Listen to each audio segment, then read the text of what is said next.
Theodore Roosevelt once said, "The credit belongs to the man who is actually in the arena, who at best, if he wins, knows the thrills of high achievement, and if he fails, at least fails while daring greatly." I find that if you fill your day and your mind with productive things, the negative things are those things.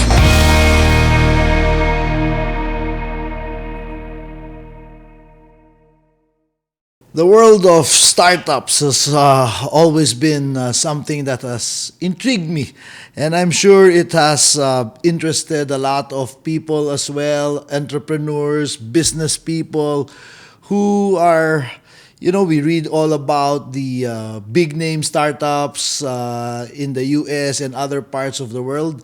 But today, we have a real live person who has gone through it. She has built and sold a business, and she is now running her own successful startup. And I'm really excited to dive into this conversation because I'm sure we're going to learn a lot. We are here in the offices of CloudEats Philippines, and we are very fortunate to be granted the time by the co-founder and CEO of CloudEats Philippines, a person that I've been working with for the past couple of years, Kimberly Yao. Kim, thank you. Thanks a lot for giving us the time and agreeing to be guesting on our podcast. Oh, thank you, Coach. It's a pleasure to be here, and I'm happy to share my story, my experiences. Yes, the great start there because like we start off all of our episodes, we always want our guests to start off by telling us a little bit about, yourself and how you got into this business. Yeah. Just briefly, because I can tell a story for a long time, right? We have the time. I've always been an entrepreneur. I consider myself an entrepreneur at heart, no?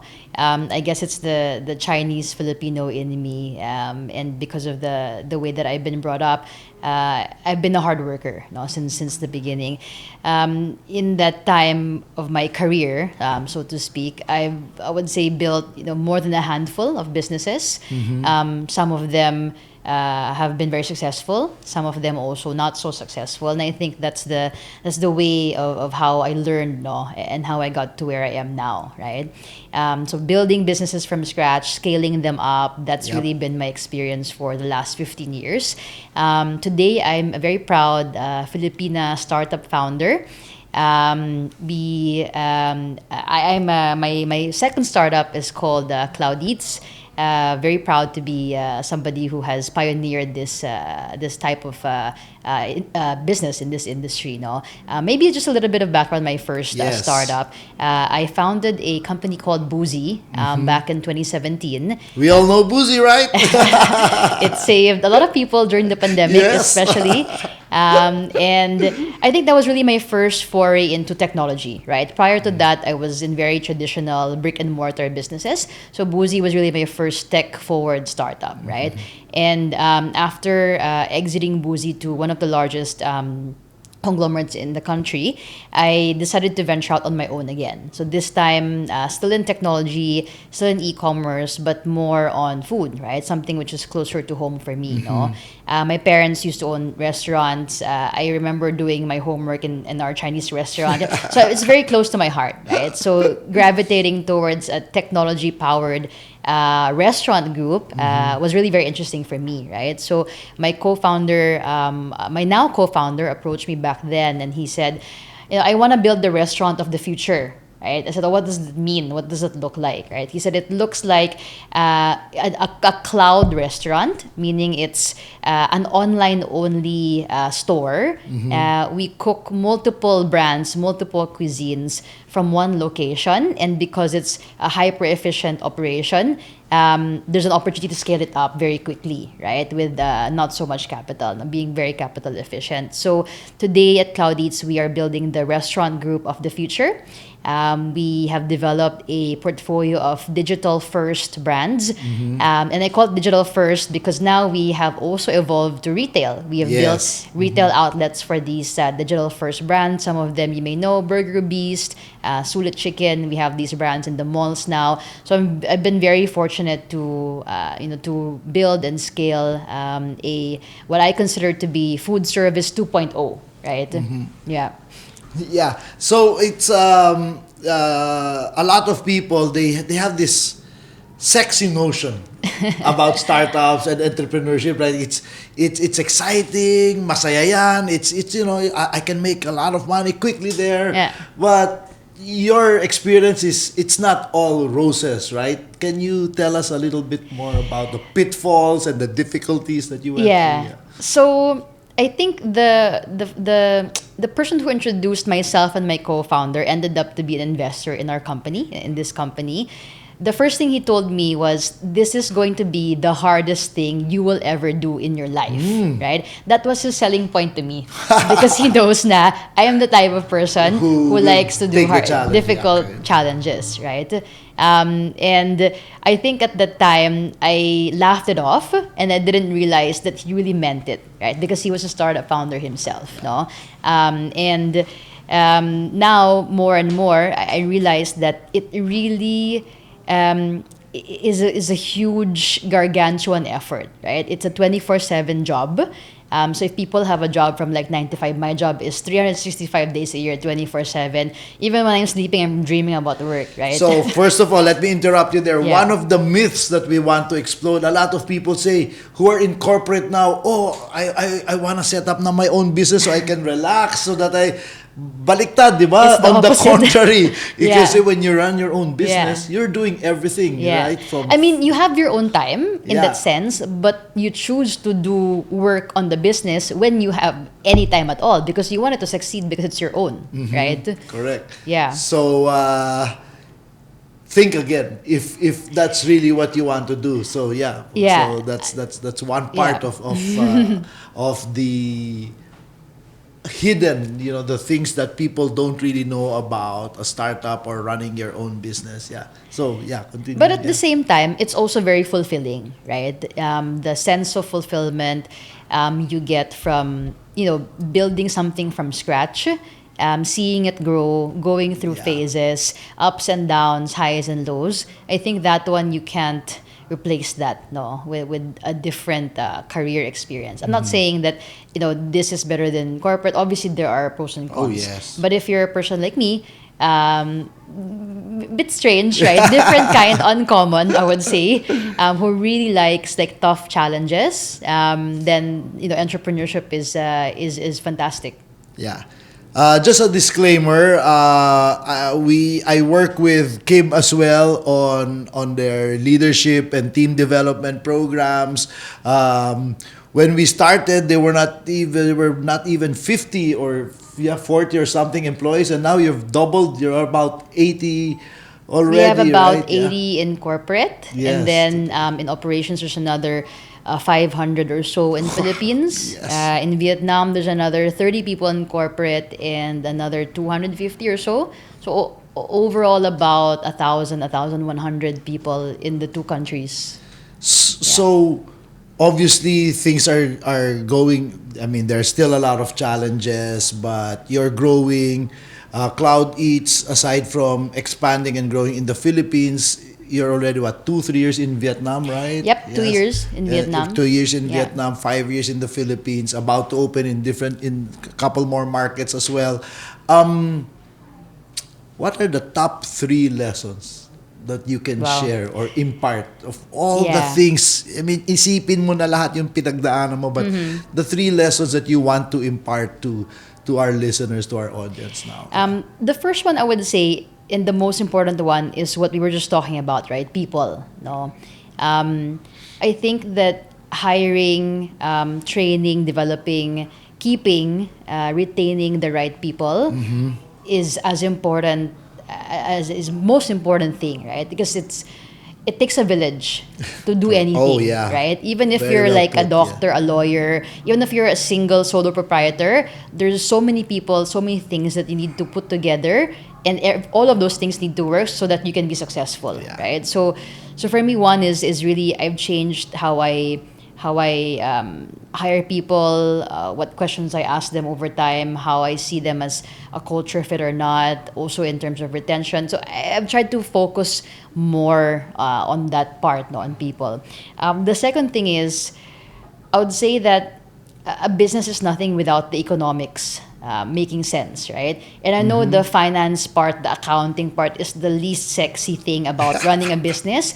Is the part that no one wants to do, right? Yep. But at the end of the day, it's the only thing that will save you Yes. from success or failure, right? So looking at your P&L, looking at your cash flow, all of these things are I would say, trivial but most crucial thing, no? And the last thing I would say is, I think I underestimated how much rejection and how many no's you get in business, right? You think that, like you said, it's all roses, it's all happy days. You think, right? Yeah. You think, yeah. And you're very optimistic going into something, right? But at least, in my experience, and I guess it's also similar for others, there's just many times more than yeses that you will get a no, right?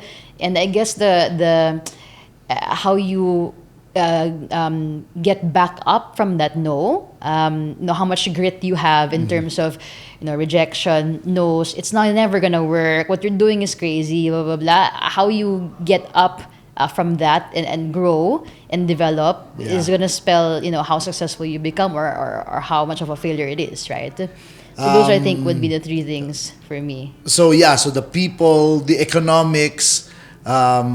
And Before grit, we go to yeah. number 3, the economics. We forgot to ask, and perhaps a lot of people are curious. What was your background, education, and all that prepared you for this? I went to Ateneo. Go Ateneo. My background is in management, right? Okay. It was quite a generalist course, I would say. I leaned towards the marketing side of things, so commercial, marketing, sales, but always had that analytical side. No, I like statistics, right? I didn't like accounting. So you're one of those. Yeah. I like statistics. I like but you didn't like business accounting. analytics. I didn't like accounting. I think accounting for me was so routine, me too. cyclical. I It wasn't didn't. strategic. But then I realized that it is, right? Later on, when you Correct. practically apply it. Yeah. When you're learning, it's a little bit difficult to apply. But when you have a business, all of those applications, you're like, oh wow, this is how it works, right? And Ito pala yun. Ito pala yun. Ito pala yun, Oo. yeah. So mainly that, right? Yeah. So people, the economics, and then finally you underestimated how many no's there were, so much more than the yeses, Yeah. which brings us to the very point of our podcast when we talk about the men and women in the arena. First of all, what was your most significant or what was your most difficult adversity, the pinakamahirap na challenge that you had to go through? To be honest, I think I'm still going through it. This startup, CloudEats, for how exciting and big and promising it is, it's also very challenging, right? Like you said, when we met, when you started working with us, we had 40 people, probably another 200 in operations, and it's tripled, quadrupled in a very short period of time, right? So that I think is a very how do you say it, aggressive path, no? And that's what startups are for, right? It's a high risk, calculated risk, high reward opportunity, right?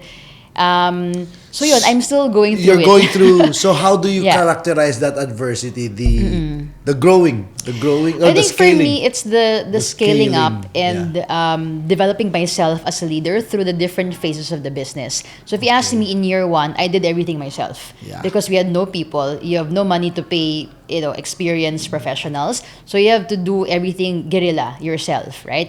Call the suppliers, do this. We even had times where we were counting the inventory in the kitchens ourselves because we wanted to make sure it was correct. And you couldn't rely on anybody. And you were to saying do even it. the signages before, kayo kami nagpupukpok. Yeah, I mean, lahat. you have to do it yourself, right? Yeah. And then going into like year 2, year 3, now we started hiring managers. So instead of doing things yourself, I had to manage the managers, Yes. right? And then as you grow and grow and grow, as more senior people come in place, then I become the motivator. Then I become the inspiration. Then I become the coach, the mentor, right? And I think for me, that struggle is how do I start and stop certain types of myself, or certain, Kim version 1, Kim version 2, Kim Okay. version 3. Where does it start? Where does it end? And because now we have Vietnam, who is a more immature market, I have to shift from Kim version 4 You and have Kim to version step 2 back a little bit, from yeah. this call to that call, because it requires a different type of leader for this market in this phase, that market in that phase, right? So sometimes, to be honest, I feel like I have this, and just being very open about it, Yeah. I feel like I'm performing, right? And I'm Kim 1 here and I'm Kim 2 there. From like 4 p.m. I'm Kim 1, 5 p.m. I'm Kim 2. Because I'm talking to two different teams at different stages, right? And it's just very tiring, no? Just being very, very upfront about it. But it also, it's also so fulfilling, right? So I think that balance between, hey, this is a challenge, I really like and love what I'm doing, and the amount of effort it takes to just switch on, off, be this type of leader, be that type of leader, is just more than you think, right? So how are you coping with it? Wow. Yeah. I think one thing that I did right is have a co-founder, right? Yeah, okay, There are yeah. many entrepreneurs who do it themselves, and it's a lonely experience if you're a startup founder, right? You go through things that you can't talk to your employees about. You go through things that your family is not gonna understand. Like me trying to explain to my mom something trivial is very difficult. She won't be able to relate, right? So I think having a co-founder really helps me out. The second thing is, I think more than any time in my life, I realized that what I eat and the workout that I do helps ground me, right? Before, I'm quite thin, and my parents are quite thin, so I know I'm always gonna be thin. Yeah. But I started letting go during the pandemic and just eating and drinking like everybody else, right? We had that pandemic weight, Everyone right? went through that. Yeah, and coming out of the pandemic, I really had a hard time losing that weight, right? And we came back to work full time. And we have a kitchen here because we, Yeah, I know the kitchen's right we here, do yeah. food, right? So it's very difficult for me, and I think impacting my work. So I realized that every time I have a meeting at 1 or 2 p.m., I'm so groggy, right? I'm there, but I'm not there. It takes me some time to restart again Because of what you ate. because of what I ate, Yeah. yeah. And so what I've been doing is I've been eating one meal a day.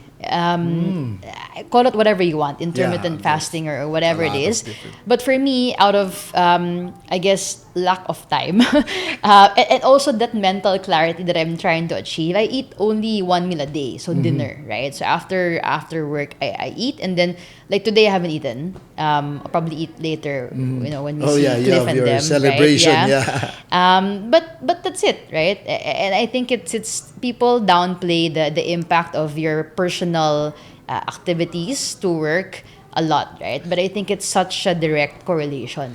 So you said what you eat and your workout, so you have a fitness exercise routine? Do you I wanna wouldn't call it talk a about- routine, Yeah. right? But I go to the gym. I used to do CrossFit and then I got a little bit injured, so I stopped doing that. Now I do a lot of Pilates, right? Okay, yep. I think body weight training. I have a coach maybe 2 times a week. I also started doing squash. Squash, which is So you haven't picked up the pickleball I haven't craze picked yet, up ah? the pickleball Okay. pickleball craze yet. But I try to do a little bit of everything. I have a little bit of ADHD in terms of like exercise. If I do something We're the too same, long, yeah. that's one thing. I really get bored. I feel like I plateau, Yeah. and then I want to do something else. So what I think works for me is a little bit of something, a little bit of this, a little bit of that, and trying to be more consistent. That's my problem, the consistency, because I travel a lot for Yeah. work. So whenever you travel, you just forget about Yeah. the diet because, oh hey, I'm Of course. in Europe, there's pizza and pasta everywhere, there's wine everywhere, so it's a little bit difficult. But when I'm here, when I'm in at work, in work mode, I really try to do the one meal a day, and I try as much as I can to work out. So, just to reiterate, to reinforce and drive home the learning from that. So your routine, your eating, your nutrition and exercise routine. You said earlier, it helps you it gives you more energy, Energy, and mental clarity, focus. and focus. Yeah. You just feel better about yourself, Yeah. right? And then the times that you don't follow that routine, you also don't feel that good about yourself. So, but you parang see the nagsisisi ka, di ba? So, Oo, parang, but you see yeah. the impact, Yeah, right? correct, And yeah. then you learn from that, and you say, oh, maybe I shouldn't have eaten that cake because I really felt bad and crashed, 2 hours after I ate the cake, right? But for me, the impact of what I eat and my activities are quite pronounced to my work. And I think any entrepreneur will tell you that, no, na to be to be a top performer in business, to be a top performer at work, you need to be a top performer in your personal activities also. It Very goes well hand said. in hand, Yeah, right? very well said. So I think that's those are golden nuggets right there. I mean, number one, the value of having a co-founder, and just to repeat what you said earlier, it takes a village. Number two, to cope with adversity is your personal routine. For Kim, it's her. I mean, to each his own. One meal a day works for Kim. It might not work for everyone, but And I'm not recommending it if you're Yeah. sick or you have Correct. special needs. and you have to find And you have what to works find for what you. works for you. Yeah, you have to Yeah. find what Yeah. works for you. Yeah. For her, being ADHD in her workout routine works for her. And for some people, they want to stick to one Yep. routine and just do that, and it works for other people. So that works. Two very important insights that we've gotten already on how Kim copes with adversity. Is there anything else you can think of? A number three, just so we can round it out. Because we had three lessons Yeah. on the business side kanina, and now. Maybe just don't be too hard on yourself, right? Yes. I would say I'm a victim of that. How did you learn that? I'm sure you learned that through experience. Yeah. You learned it the hard Oo. way, yeah. I always beat myself up over, like you were talking earlier, the no's, the rejections, right? In the beginning, whenever I receive a no or a rejection, I would really feel bad. Sometimes I cry, right? Be very emotional about it. And now I wouldn't say I'm desensitized. I still feel bad, obviously, as like a human. And I think that's an right? important point Yeah. because I feel the same way. When we stop feeling bad with the losses and the rejections, then I think it's time to quit. Do you feel so? We still feel I bad. still feel bad. We Yeah. really, I always say I'm still the world's worst loser, but we've just you Yeah. found a way to. I think it's understanding that it's part of the game, right? To sports, right? You're not gonna win every single Everything, game. yeah. I don't think there's anybody who's unbeatable, right? Or who hasn't lost a single game.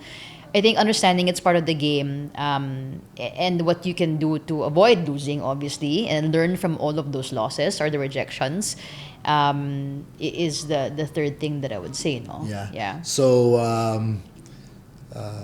it's okay to lose the game, but never lose the lesson. We Yes. always like to say, Yeah. And it So- sounds so cliche, Yeah. but it's true, right? This is the game. It's part of it. Yeah. So those are the top three lessons from Kim herself. Just to have the right people around you. For her, having the co-founder was very important. Your personal routine, your nutrition and exercise fitness routine is very important. And then number three is just not to be too hard on yourself. Understand that there's going to be a lot of setbacks and a lot of losses. Okay to lose the game, but never lose the lesson. I think that's very, very important. One thing lang, and part of that last thing is have fun in the process, right? Yeah. Kasi it's a game. A game's supposed to be fun, right? If you don't like what you're doing, if it's not fun anymore, then rethink, right? But people Yeah. will say, yeah, it's a game. But if we start losing millions of it, it's a business as well. Well, how can you react to I that? think it's a balance lang, right? Okay. Trying to understand, having fun in the process, but sticking to what needs to be done and getting things done. Yeah. That's what that's what we need to do. How do you have fun? Wow. I'm a foodie, right? Being in this business has made me Yeah, you're in this business. so critical about food, right? And yeah, I've been here in our workshops. So we've had a lot of development workshops here, right there. And the problem here in CloudEats, you have the workshops in the kitchen, right there. So Yeah. the food is right there. Yeah. Yeah. So I'm a foodie, right? I like to cook. I experiment a lot, different cuisines. Traveling is also how I would relax. I think for me, more of that. The minute I step into an airplane, I'm happy because I can't talk to anybody for like 10 hours.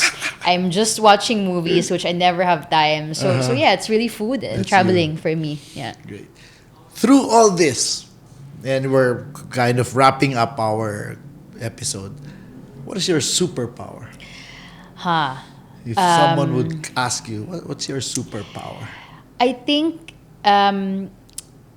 it's I don't know what to call it, no, but it's always moving forward, right? I don't think it's momentum. It's more of, I would say, grit, a little bit more of grit on that side.